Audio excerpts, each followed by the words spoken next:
pendulum. How I feared I'd never manage, yet you forbade me from giving up. I was black and blue practically all the time. That pendulum was a nightmare. How can I forget? Those months at Cairn Morn, they passed so quickly. I wish we'd spent more time together then.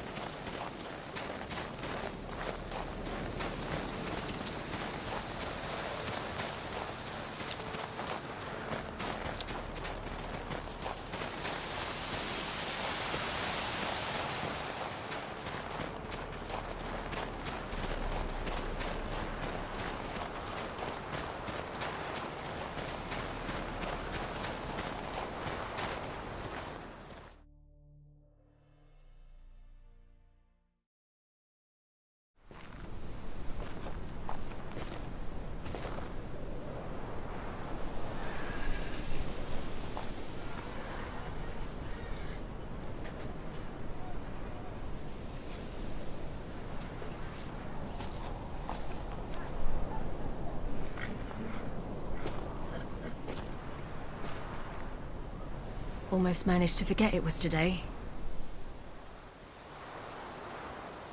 They're here for me, Geralt. I'm going to Nilfgaard, to Ymir.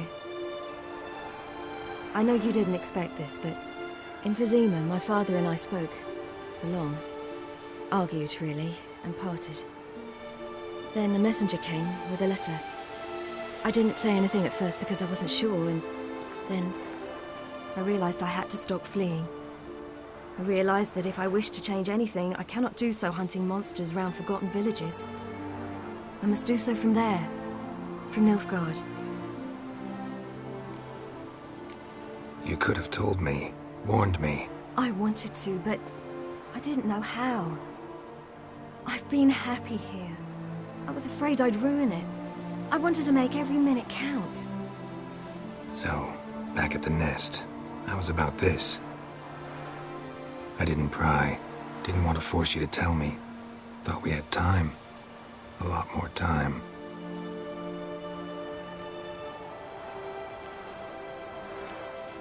You make this choice on your own? If you mean to suggest Yennefer had anything to do with this, then the answer is no. Great. She even know? No. And I'd prefer she not get involved this time. I'll let you tell her that. Is this what you want? Yes. You'll not try to stop me. Take me to the Blue Mountains by force. Traveled half the world to find you, but I never intended to force anything on you. I know. You'll be fine. You're a Witcher. We needn't say goodbye.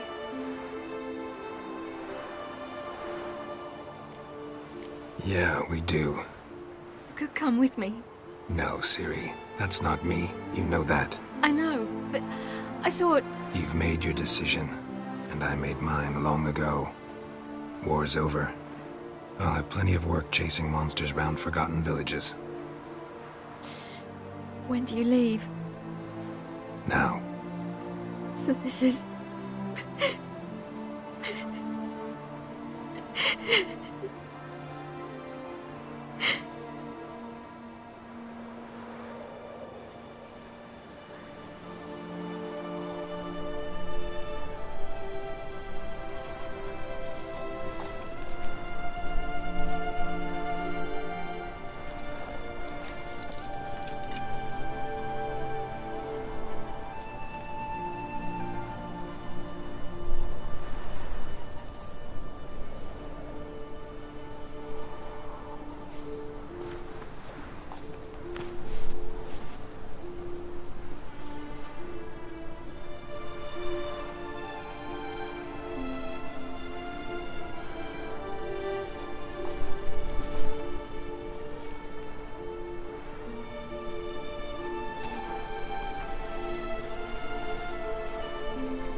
The Third Northern War ended. The invader from the south achieved complete victory. Robbed of Radovid's tactical genius, the Northern realms could not withstand Ymir's countless legions. Black banners appeared over Novigrad and all Redania. Weary of rebel raids, Ymir Varemris conceded, restoring Temeria as a realm in liege to the Empire.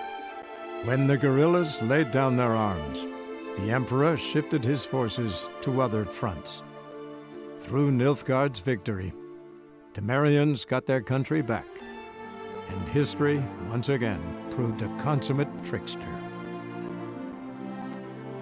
Having dealt with Radovid, Ymir of Varemris did the same with enemies domestic. The Emperor's loyal spies named all who had conspired against him, traitors, soldiers, and aristocrats alike. Though their mutiny had only been a murky plan, the Emperor showed no mercy, as was his wont. While the continent bled engulfed by war, Skellige bloomed under Ceres's enlightened rule.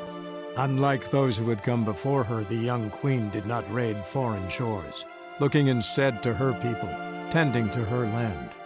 The island-bound nation prospered, though its fangs of yore were dulled. After years in exile, Ciri returned to Nilfgaard, her paternal home, where Ymir prepared to name her his successor. The woman had the necessary qualities. From her father, she'd inherited an empress's political instincts. From Geralt, she had gained a sense of simple human decency. Few monarchs boast both traits, which is quite a shame. While monarchs moved borders and populations, Geralt and Yennefer lived a calm, quiet life, far from all things political. They breakfasted well after noon, more often than not in bed, and passed the days on lazy strolls and long conversations. Boring, you say? Perhaps. But both had sought this more than anything else.